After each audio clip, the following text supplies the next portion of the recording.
Let's do this today. Let's talk about karma. We're going to be talking about karma, um, which is a really important subject and definitely one that a lot of women ask.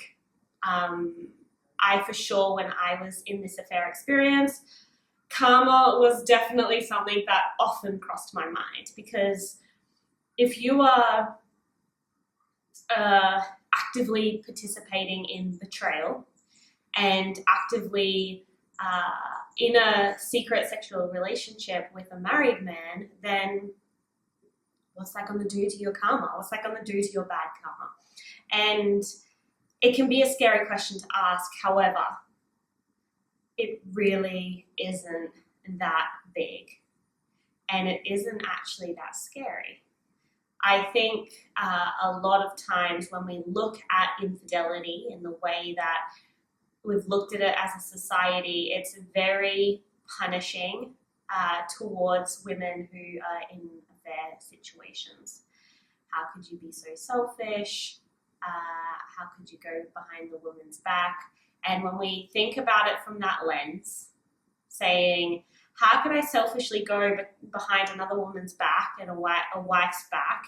Then I'm for sure going to get bad karma, right? And it's easy to ask yourself those questions. However, I want to stop there because if we think back to your intent the whole time, I would assume, but everyone's different and every situation's different, that you weren't intentionally going out there to do harm to someone. And this is where the line of karma gets drawn. Obviously, karma is good and bad, but we're talking about bad karma right here due to cheating and participating in that. And where we see the line change is you weren't intentionally going out to harm someone. And often you actually had a lens of innocence. The picture that he may have painted was that my family's done, it's broken, it's not going anywhere, you're the love of my life, I've never met anyone like you. Stories like this, your intent getting into the relationship is thinking that this is something that is different, that the relationship was dead and it wasn't going anywhere. And I know it's not to say that you shouldn't get in a relationship while someone's still in a relationship, but what I want to talk about here is more the naivety when getting into this situation as opposed to going intentionally to cause pain on someone. Now, there is going to be karma, right? And any experience, good and bad, there is, can we say, spiritual gifts that come from it. Now, these spiritual gifts can be or whatever kind of energy that you believe in, God, whatever it is. These gifts can be painful, shame, guilt, emotions that we have to ride through because of the experience that we're going through, regret. It could also be the challenging life that we have to live. So for you or for me in this situation, coming out of it, I really blossomed. I saw the truth for what the situation was. I began to no longer choose or tolerate experiences where I felt compromised in a relationship. And so I saw the pain of what the affair was and allowed this lesson to teach me gifts so that I could shift the pattern so that I no longer attracted this experience into my life. If you're experiencing bad karma, say for example, the married man cheating could experience bad karma. It's the repercussions of the wife finding out, the family collapsing, potentially not taking ownership or responsibility for the situation, which means he's living in intimate partnership, for example, his marriage, where it doesn't feel fully free or fulfilling because there's no real open-heartedness. And this is the karma of not being fully transparent and betraying oneself, betraying the wife, betraying the family.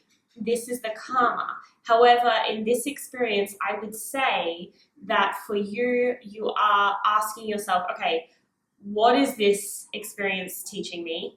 What do I have to learn out of this experience? How can I better communicate in this relationship with my affair partner so that we are going to navigate it in the best way possible?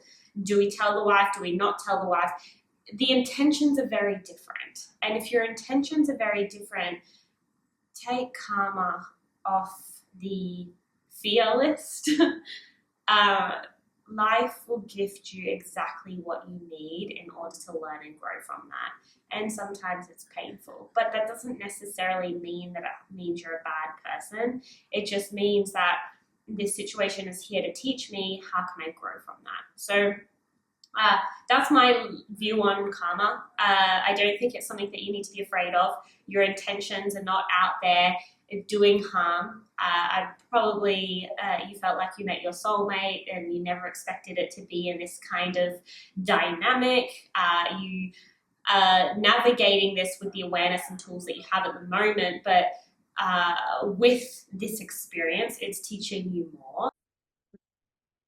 Okay, I just had a camera breakdown, and I also re-recorded it twice on my mic with this computer, and have also had some challenges there. So this is the longest video. I just want to quickly wrap it up. Karma is not something you need to be afraid of. It's here to teach you something, and we get to take those lessons as gifts. Now, it might be painful, sometimes bad karma, or well, no, not necessarily. I want you to put the whole idea off the table. And I get, if you're in this situation, it's so easy to marinate on the idea of, what is this going to do to me? What is this going to do to my identity and how people view me to be? And it's easy to have these questions, but just look at how you were in the early stages, what your intentions were, maybe the innocence behind it, or how you viewed this experience to be in the very early days, and maybe how it would unfold. I know that maybe we're years on, and instead of the years on being the degree of karma you deserve, it's actually showing you how painful this experience has been, because in every growing month and year, you have lost yourself completely in an experience that, yes, brings high, but is also so painful. And so you're not necessarily intentionally going out to cause harm for your own gain. That is not your story. And so have some compassion for yourself. I know it's easy to be punishing when we're going through infidelity, cheating, in being in love with a married man, but it doesn't need to be the case. So I hope that helps. Sending my love. Bye for now.